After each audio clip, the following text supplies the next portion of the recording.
it's me. Bonjour Emmanuel, merci de me recevoir chez toi, dans ton atelier. Bienvenue. Est-ce que tu peux nous dire un peu sur quel sujet, sur quel support tu travailles? Je travaille sur papier, donc j'ai essayé plusieurs papiers pour trouver celui qui me convient par rapport à mon médium qui est le pastel gras. Voilà.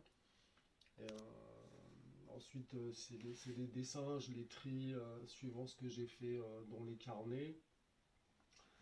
Et après, je les agrandis au petit carreau parce qu'au début, je les faisais directement à main levée, mais je trouvais que ça déformait le dessin finalement parce que parfois l'œil, même un petit truc, ça me gênait s'il y avait un petit décalage. Donc au petit carreau, c'est la vieille technique que tout le monde connaît.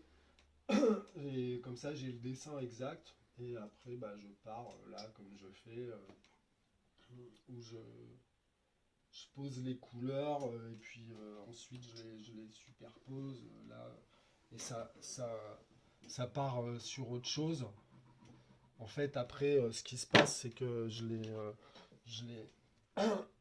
je les écrase un peu les couleurs pour virer les blancs parce que je j'aime pas garder le blanc du papier. Enfin, ça dépend. Et là, à partir de là, il se passe quelque chose où je peux repasser le nombre de fois qui me convient. Horreur du vide dans la peinture? Non, c'est pas l'horreur du vide, m'en fous, c'est vraiment à l'œil comment ça convient, parce que j'en ai fait quelques-uns où il y avait le blanc du papier, et ça me gênait pas, mais là, par exemple, le bleu, là, ça correspond pas en plus, les blancs, donc je sais que là, je vais rajouter du blanc pour estomper ce bleu qui finalement presque devrait pas exister, donc je les travaille vraiment comme ça. Pour avoir quelque chose qui me convient, hein. Puis si ça me convient pas, parce que là je le fais en direct, en général j'aime pas ça, je passe un peu les trucs, je m'assois dans mon canapé là, puis je les regarde, celui-là ça fait une semaine qu'il traîne là, une fois que j'avais reproduit le dessin, et je l'ai commencé en général. Parfois, quand c'est bon, dans la journée, ça peut être sorti, ou des fois, il peut traîner là pendant une semaine. Et puis, si au bout d'un moment, il me plaît pas, parce que je l'ai juste en face de moi tout le temps, soit je le recouvre avec une autre feuille de dessin pour l'oublier un peu, soit je le sors et je passe à un autre. Quels sont tes formats de prédilection, Manu? Donc au niveau des formats, souvent c'est le format raisin là, 50-65, mais après je peux utiliser des formats plus petits, du 30-40 ou du format A4 là, 21-29-7. Ça c'est un plus petit, donc c'est un plus petit format. Le cadre il fait 30-40, je les encarte comme ça pour les présenter avec la marquise là, passe partout. Et voilà, en général, c'est ce format. J'en ai fait des plus petits, mais ils sont plus. Là, c'est plus les crayonnés qui restent, les dessins originaux. Peut être plus petits. Et ça peut être aussi. J'en ai fait deux trois qui sont plus grands en 60-80. Ok. Emmanuel, je vois qu'il y a pas mal de vanité dans tes dessins. Mhm. Tu peux nous dire pourquoi? Alors, ça, c'est la grande question qu'on me pose. Non, je pense vraiment que c'est les trucs qui sortent.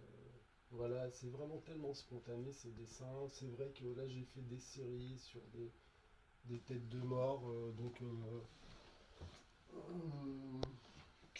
par exemple pour le dessin comme je l'utilise, c'est assez intéressant pour travailler. Voilà, puis ça, bah, c'est quelque chose.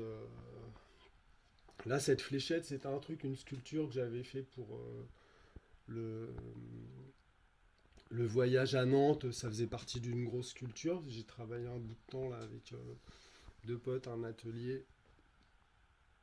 Euh, Là, je l'ai comme ça traînait, bon, je l'ai foutu dans la tête de ma petite tête de mort là, et je l'ai collé dans la bouche, j'ai peint tout ça en noir. Bon, après ça, c'est mon petit bestiaire perso que je colle sur les étagères parce que j'aime bien tous ces petits objets.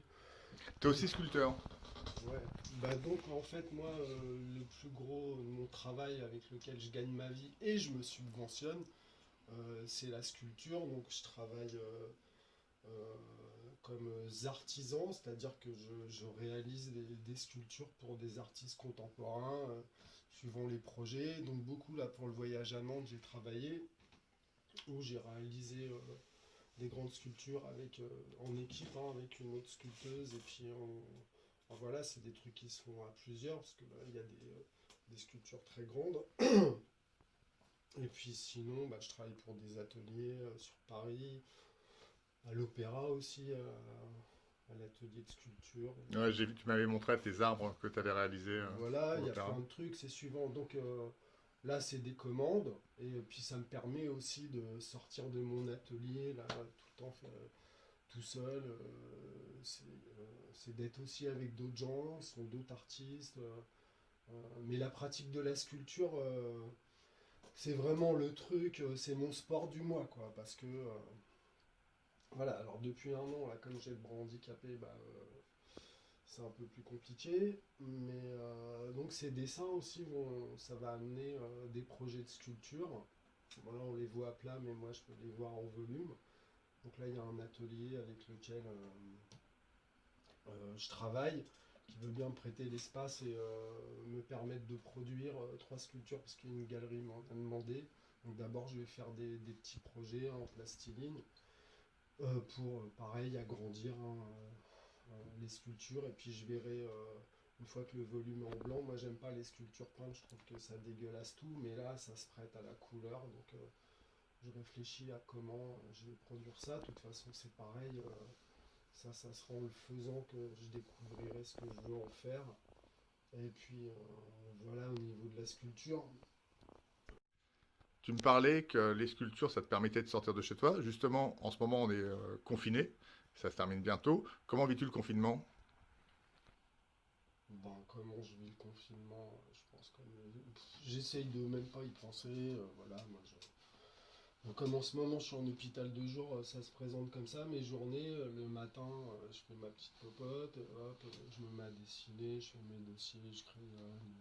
Enfin, je fais ma petite vie comme tout le monde. Et puis après l'après-midi, je vais à l'hôpital. Et le soir, quand je rentre, ça m'arrive de retravailler. Donc voilà, le confinement, je le vis comme mes journées de travail, vu que quand même j'ai la chance d'avoir un métier qui me permet d'avoir énormément de liberté. Donc j'en souffre pas vraiment. Le seul truc, c'est que là, les ateliers où je bosse, en général, eh ben, ça tourne pas. Et c'est ça qui pourrait être compliqué. Et aussi, après, financièrement, hein, c'est pareil. Et du coup, comment tu envisages le déconfinement bientôt? De la même manière, Ça va pas te changer beaucoup. c'est ça. Très bien. Bah écoute, merci beaucoup Faut- Manu de m'avoir reçu chez toi. voilà. Merci pour toutes tes réponses. Je te dis à bientôt. Ok, c'est sympa d'être venu, je te remercie.